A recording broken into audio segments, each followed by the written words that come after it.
Здравствуйте, введение в роутинг. Вы видите URL некоторого сайта. Если переместиться на другую страницу внутри сайта, URL изменится. Сопоставление URL соответствующей ему странице и называется роутингом или маршрутизацией. URL может состоять из таких элементов. Первое — схема. Это обязательная часть URL. Она указывает, какой протокол передачи используется. Второе — это хост. Название, по которому можно найти сайт в интернете. Изначально адрес сайта или IP-адрес состоит из цифр и точек, и только потом к нему привязывается человекопонятное название сайта, доменное имя. Так, например, IP-адресу 127.0.0.1 соответствует имя localhost, и вы можете открыть локально запущенный проект любым способом. Третье — это порт. Порт хоста для подключения. Обычно эта часть в URL скрыта, но вы наверняка ее замечали, когда локально запускали проекты. К примеру, HTTP, допустим, вот такой пример. Localhost и по порту 3000. 3000 — это порт. Кстати, по умолчанию у HTTP 80 порт, а у HTTPS 443. Четвертое — путь, патч. Путь к файлам или директориям на сервере. Пятое — запрос query, строка запроса, которая начинается с символа знак вопроса и состоит из пары параметр значения или ключ значения. Если таких пар несколько, их соединяют через амперсанд, через вот такой символ. Ну, к примеру, вот так. Query — вспомогательные средства, часто используют для фильтрации или сортировки объектов. Строка запроса помогает сохранить состояние фильтра в случае перезагрузки страницы. И шестое — якорь, фрагмент, ссылка внутри страницы. С помощью якорных ссылок можно переместиться к нужной части документа. Для этого в конце URL надо добавить такая решетка ID элемента, к которому мы хотим перейти.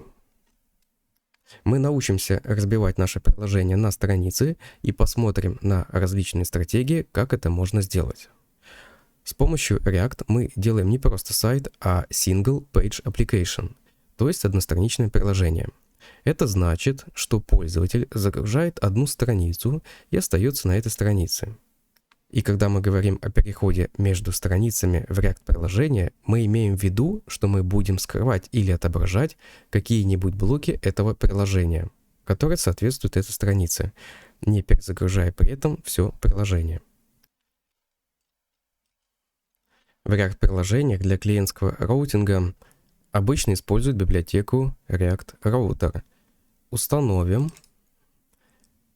библиотеку React Router, выполнив команду npm install React Router DOM. На момент записи видео библиотека React Router DOM у нас 6-й версии. Перейдем в директорию Source. Создадим здесь новую директорию Роутинг, соответствующее названию нашей лекции. Внутри директории роутинг создадим файл app.js.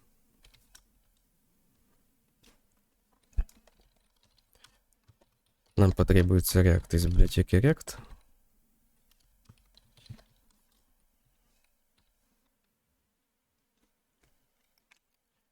Создадим компонент функциональный app.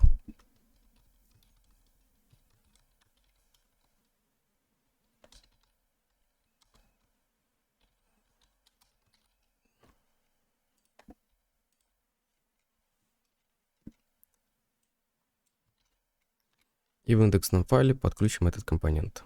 Здесь у нас в предыдущей лекции было по такому пути, потому что мы рассматривали лекцию. Сейчас у нас будет роутинг app. Вот таким образом. Организуем роутинг. Чтобы задать определенные адреса для страниц приложения, используем два компонента — route и браузер route. Импортируем из библиотеки React Router DOM браузер роутер. И наш компонент app обернем в компонент браузер роутер. Компонент браузер роутер отслеживает историю навигации в процессе работы. Когда пользователь переходит в браузере назад или вперед, браузер роутер показывает нужный контент. Я открыл файл app.js. Компонент app стоит на самом верху иерархии в нашем приложении. И здесь я импортирую несколько полезных компонентов из React Router DOM.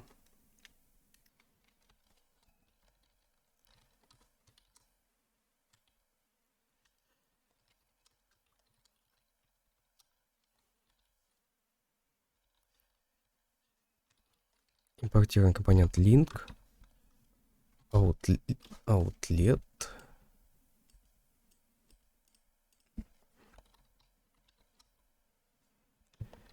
routes и route.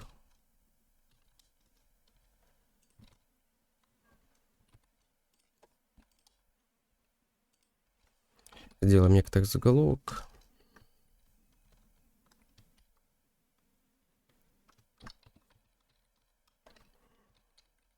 Basic example. Можно чуть увеличить шрифт, чтобы было лучше видно. Компонент routes проверяет маршруты и рендерит самый подходящий. Компонент route, главный строительный блок, он отвечает за привязку пути к компоненту. Чтобы раут работал правильно, нужно убедиться, что он вложен в компонент браузер роутера. Перейдем к созданию маршрутов. Добавим в наше приложение несколько маршрутов.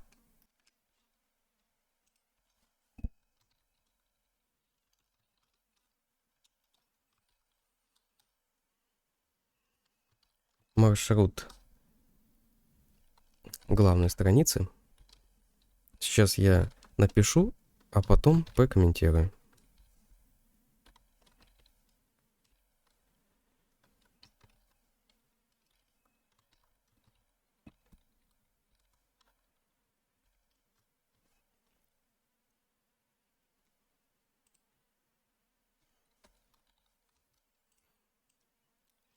Я предлагаю создать сразу некоторые компоненты.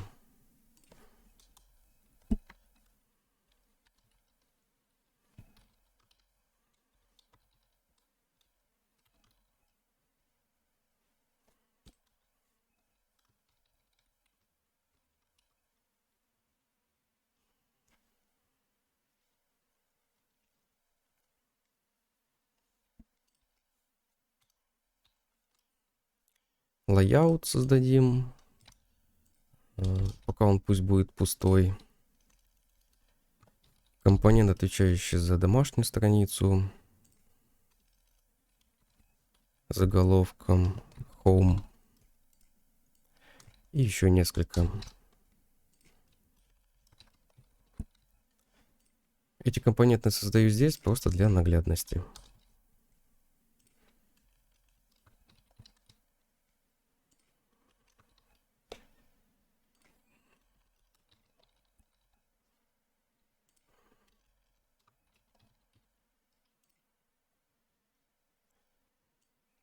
Здесь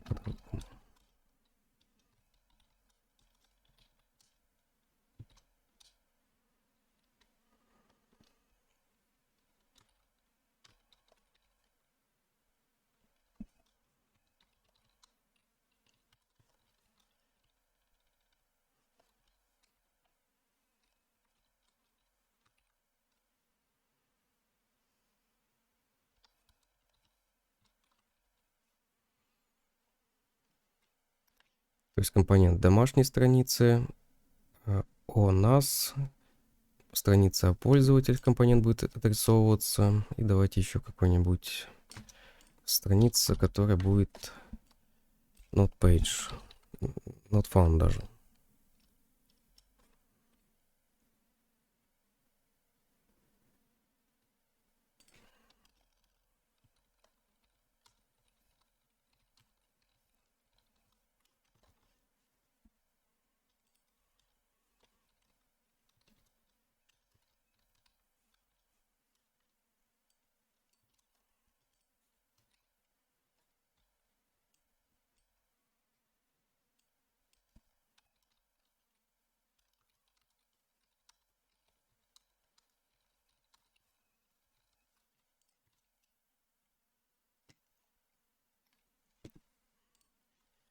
Свойство paths, путь, это тот путь, который будет у этой страницы. Второе свойство, которое мы должны передать в компонент route, это элемент. Это какой именно компонент будет отображаться, если наш URL соответствует шаблону, паттерну внутри patch.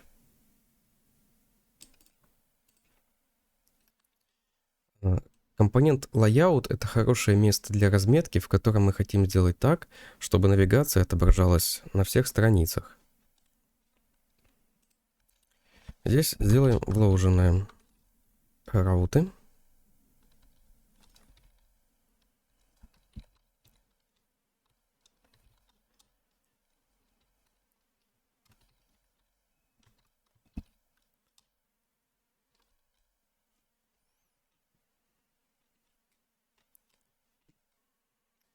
Точно так же я сконфигурирую остальные страницы.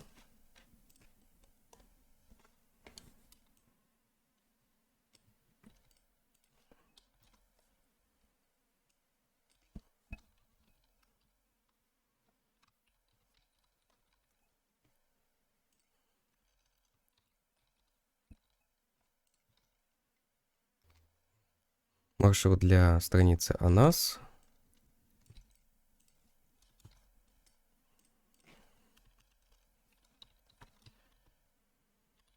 Маршрут для страницы пользователей.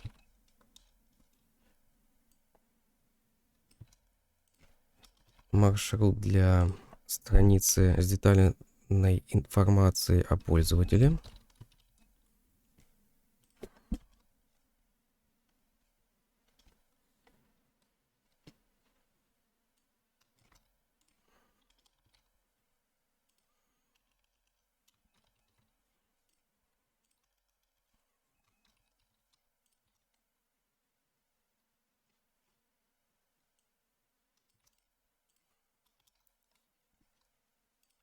И маршрут для страницы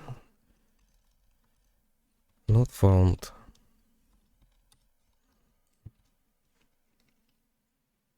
Самое время сейчас запустить проект и посмотреть, что же у нас получается. Итак, давайте посмотрим. Вот у нас домашняя страница. Давайте перейдем на страницу About. Как видите, ничего пока не отображается. Почему? Давайте разбираться. Потому что мы с вами не задействовали компонент Outlet. Давайте его применим.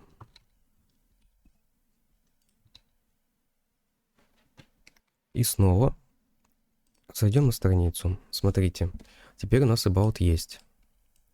Если на главную страницу, то у нас Home. Users, то Users. Переходим. Видите, у нас Users по ID 1. Так что же такое Outlet? Компонент Outlet отображает любой активный дочерний маршрут. Суть Outlet заключается в том, чтобы сказать нашей разметке, куда мы хотим вставить весь остальной контент. Принуждать пользователей вручную вводить URL-адрес, чтобы перемещаться по приложению, не самое лучшее решение. React Router предоставляет компонент link, который выполняет операцию, аналогичную знакомым тегу A из стандартного HTML. В действительности link — это тег A с дополнительными характеристиками для работы с React Router. Компонент link мы с вами импортируем из React Router DOM. Давайте добавим ссылки, чтобы пользователи могли переходить на соответствующие страницы.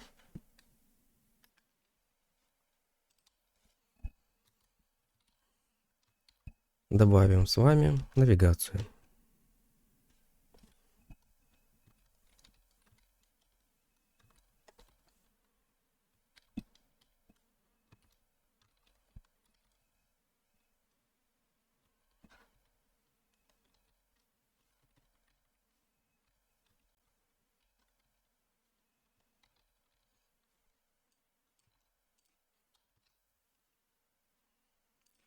Ссылка на домашнюю страницу, ссылка на страницу About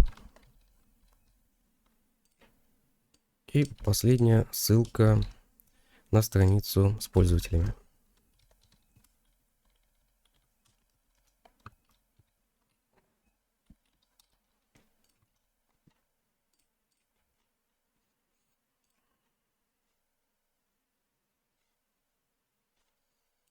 Можно добавить еще разграничительную черту.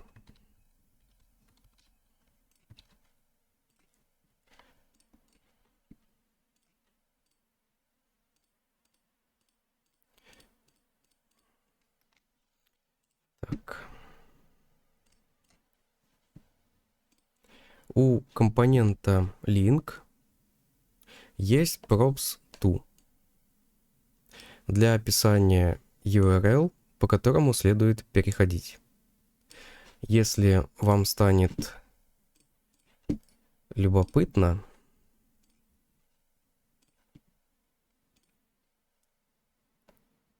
и вы захотите посмотреть, что же, собственно, находится внутри компонента link, то вы увидите, что на самом деле внутри находится все тот же тег A, href, только этот тег A дополнительно обрабатывается так, чтобы страница браузера не перезагружалась. Еще раз показываю. Я перехожу, страница браузера не перезагружается.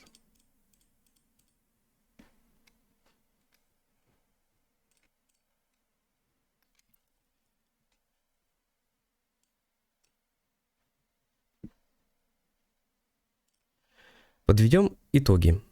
Для того, чтобы разбить наше приложение на страницы, мы сделали всего две вещи.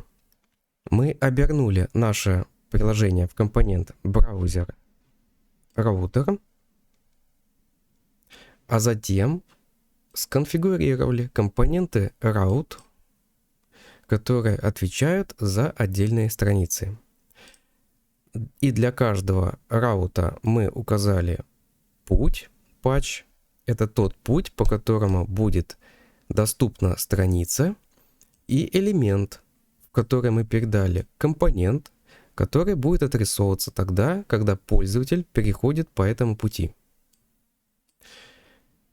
Когда вам нужно организовать переходы в вашем приложении, используйте компонент link, а не стандартный HTML тег A, href.